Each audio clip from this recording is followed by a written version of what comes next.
Hey, howdy, hey, awesome people of the internet, Wolfman47- here. So today I was originally going to do a let's talk about The Amazing Digital Circus, which is this web series created by, produced by Glitch Productions, let's say. And I would have started that today, talking about the web series, and hopefully be the beginning of several let's talks where I talk about different web series. But I decided that I would save that for another time, only because there's only like 7 episodes of 9 that I've released so far, and probably just as well because the 7th episode did end very abruptly. So instead I'm going to talk about one of the more controversial endings from a beloved game franchise, or rather a beloved game franchise from during my college years, so the sort of late noughties, early 2010s, and that game series is Mass Effect. Now, Mass Effect has been one of the big game franchises that have been created by BioWare and published by EA, or Electronic Arts, whatever you want to call them. And it's basically a very action-orientated RPG game where every decision matters. Every decision matters, no matter what you do in the game, as long as you have enough Paragon or Renegade points and in each game. And it's also unique in that each of the 3 original games, you can import a save file to the next game, depending on how you get on. Now overall, the series has been very well received. Some people with the most beloved game in the series being Mass Effect 2, with Mass Effect 3 coming out a close second. It has had a sort of spin-off sequel, Andromeda, which none of us don't really want to talk about, I will admit. And also a remaster in the form of the Legendary Edition, which as most remasters, just improves the visuals, changes a few things, controls and everything, but otherwise leaves the game intact. One of the big key changes when they released the Legendary Edition was the endings. Now, when Mass Effect 3 was originally released, the endings were very controversial because they were very confusing. They were very confusing and didn't really address many of the plot points that were established throughout the series, and it felt a very sort of misleading kind of ending after all the work and effort that everyone's put in to get the ending. So fortunately, the developers realised this and decided to create an extended cut, which meant that they had to delay their other DLC parts to do that, and it meant that the game ended up having a much better ending depending on your war assets.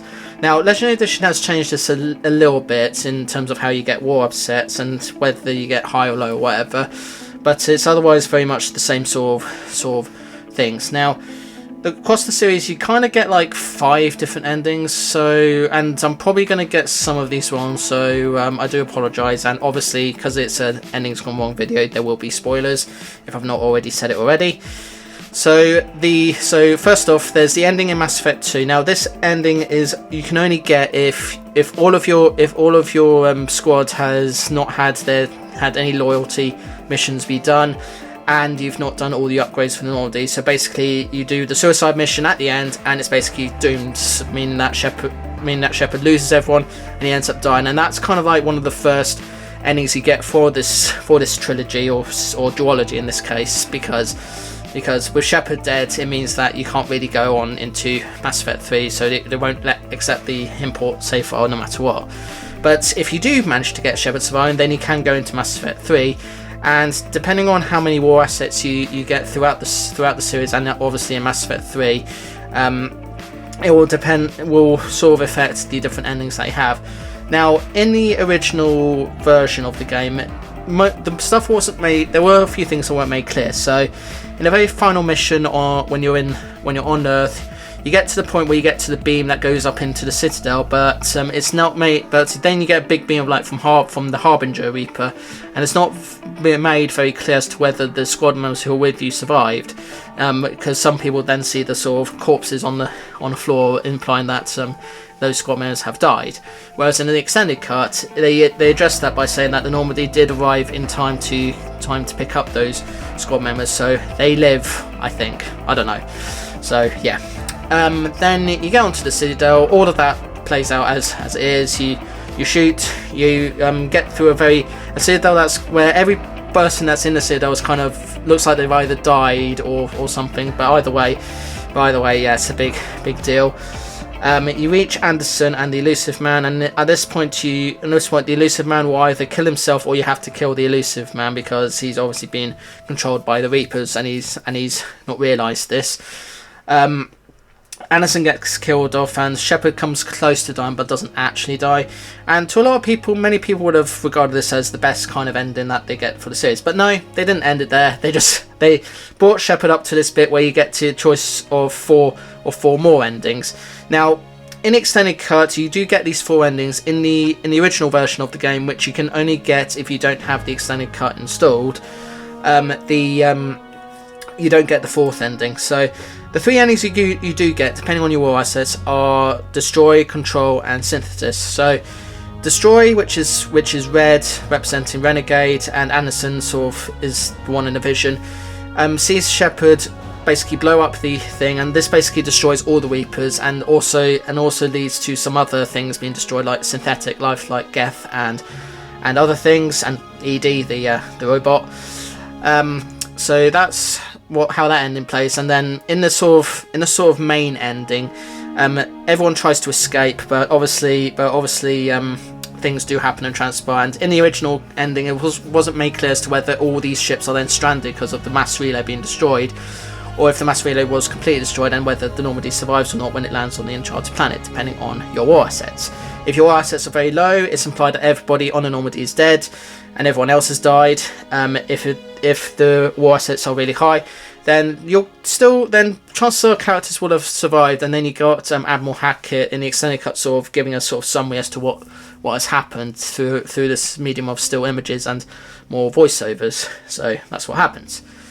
Then there's the Control ending, which is represented by the Paragon Blue and the Elusive Man, sort of showing that you can control the Reapers. And in the original ending, pretty much everybody survives, but because the Reapers are in control of Shepard, who is represented as a sort of robot digitized voice in the ending. It's implied that he's in control of the Reapers and gets to do whatever he damn well pleases with them, which does maybe put the galaxy at risk if Shepard decides to go rogue, but it is what it is. And then we get the 3rd ending, where regardless of where Shepard just throws him or herself into the beam life, and dies regardless. And this is where sort of every person's DNA is sort of rewritten and so forth to all be synthetic and so forth. And this doesn't just affect all organic life, but affects all synthetic life, including the Reapers. So in a way, everyone's kind of found a way to sort of coexist with one another, with Edie sort of giving out the epilogue at the end of that.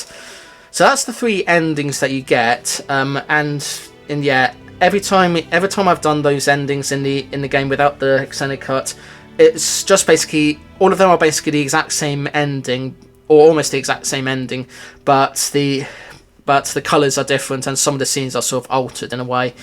But with the extended cut, they do sort of address that by adding extra scenes.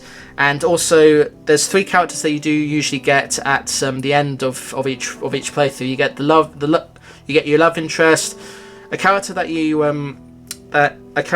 you've probably had the most interactions with or has had the most effects with, and then a final character who I can't remember, but is a character that has been with you from the start or something. But anyway, do with that as you will.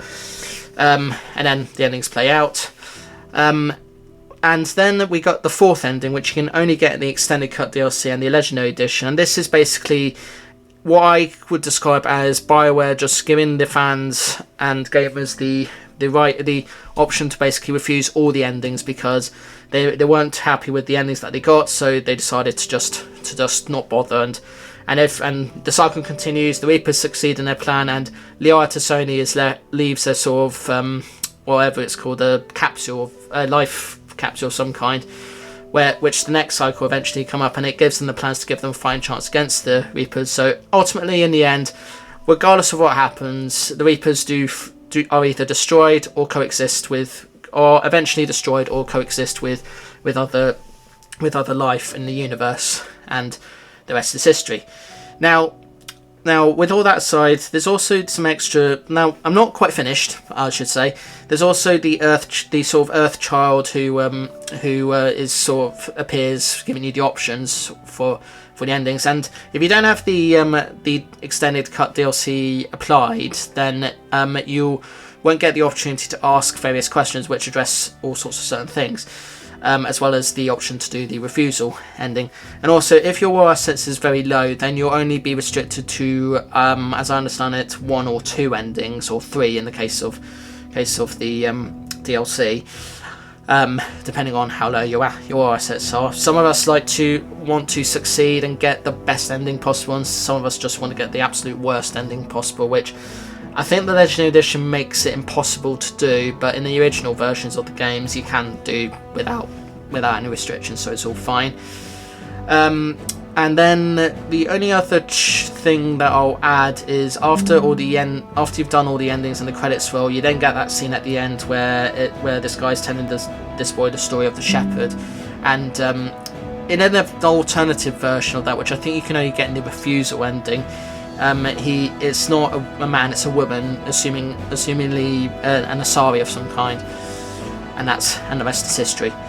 Now, with all that said, we know that there's possibly a 4th game that continues Shepard's legacy coming out soon. And I say 4th because Andromeda's not technically part of the Shepard saga, because it's set on its own thing, even though it is sort of set before, during, and after. Between Mass Effect 2 and 3, but most of it being set as Mass Effect 3 is playing out, even addressing some of the endings, and featuring a cameo from Liara T'Soni, as well as a mention of Garrus, who are some of the main characters from the games. As we all know, the endings, how the endings play out is dependent on how many war assets you get. Because this is one of those game franchises where you can't just get away with just playing the game, not making a single decision. Every decision matters. Even ones that just feel strange and weird, even they matter. Like I know there's one decision where you have to decide the fate of a certain species, but then by doing so you then have to determine the fate of the certain species again in Mass Effect 3. Depending on how you did in the previous game, and yeah, some decisions you have to make are for like the sake of things, but you know, it is what it is. So yeah, now when I do decide to play the Mass Effect games, which I'm hoping to do this year once one of my current playthroughs have come to an end, unless I've already started it by the time you watched it. I don't know when you guys watch my videos. I'm hoping to do a playthrough where I get the best ending possible, because most of the time I do on the whole get the best ending possible, but I do often regret some decisions that I make, so I do have to make sure that I do play it in a way I want to play it and everything, you know, like anybody would on YouTube. I don't really blame BioWare for not going through with the whole doing the Legendary Edition, but not actually sort of remaking all the games, just going with a simple remaster. That I understand completely, because there's only so much you can do. There's only so much changes you can make before you realise that you might have to recreate the games from the ground up. And because the games are so beloved and cherished, even parts that people don't particularly like, it's a bit of a big deal and everything. So yeah. Now, I will say there is some versions of the games that unfortunately don't have everything. Like I know Mass Effect 1, there was that DLC that unfortunately you can't get on most platforms these days because of the corrupted coding for that. But I think it's only the Xbox and maybe the PC version of the original Mass Effect, the first one as well, that you can get this particular DLC. But fortunately, Mass Effect 3 does address this by giving us a very similar DLC simply called the Citadel DLC in that game. So it's not a big loss really, but it does mean you don't quite get the full experience, and any fan would want to have the full experience if possible. So yeah, and you can play pretty much all 3 games on most platforms. Like I know you can play all 3 games on PC, PlayStation and Xbox. PlayStation had to wait for the first game to come out because they started from Mass Effect 2 onwards. Although, if you did start from Mass Effect 2 or from Mass Effect 3, you do get that DLC where you can actually apply not every decision, but some decisions from previous games into the main game.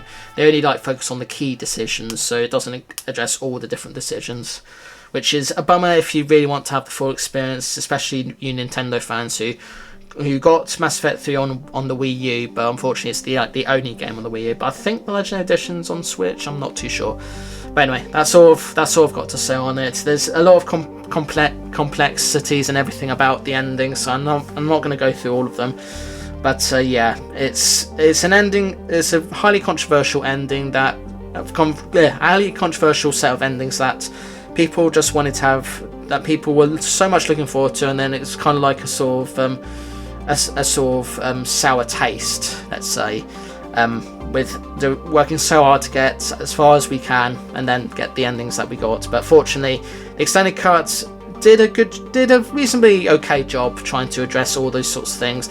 It's unfortunately still doesn't make the endings better than they were, but they're certainly a lot better than, and much more, and gives us closure for that as well. So yeah. But yeah, that's what I've got to say about the Mass Effect 3 endings and everything else. Fire off in the comments below, let me know what you think about the endings, what you like, what you don't like, and what other endings you'd like me to explore. And just to clarify, even though this vlog series is called Endings Gone Wrong, it doesn't necessarily mean that every ending that I talk about has gone wrong. It's just, I like to talk about my thoughts on it and everything, and obviously major spoilers, because it's obviously the ending of a thing. So yeah, but anyway, thanks so much for watching. Like and subscribe if you can, please. If you're new to the channel, I do gameplay series videos every Monday and Tuesday. It's like one video that's part of a series of videos for a long game that I'm playing at the moment, alternating between 4 different games, and eventually one of them will be a Mass Effect later down the line, hopefully this year. Every Wednesday I'll do a Let's Play video of a completely random game. Every Thursday I'll do a vlog like this, talking about all sorts of different topics. Requests are welcome on either of those, as well as the long games I play. And the other stuff I do during the week, which are reviews of the latest things and things that came before it, hauls, rants on life, videos with friends, shorts, and loads more. See you in the next one. Peace to you all. And I forget if there's any sort of moral life lesson to learn from Mass Effect, but remember, if the fans demand a better ending or a better version of something, then you will definitely get it. The fact that Bioware made an effort to give us the extended cut is a clear indication of that, as is people's efforts to get the Zack Snyder's Justice League and other things that came out as well. Don't know if we'll ever get the rest of the Snyderverse, but I've come to accept and move on. So yeah, and I'm sure, and you guys should as well, because chances of it happening are very unlikely now. So yeah, all right, toodles.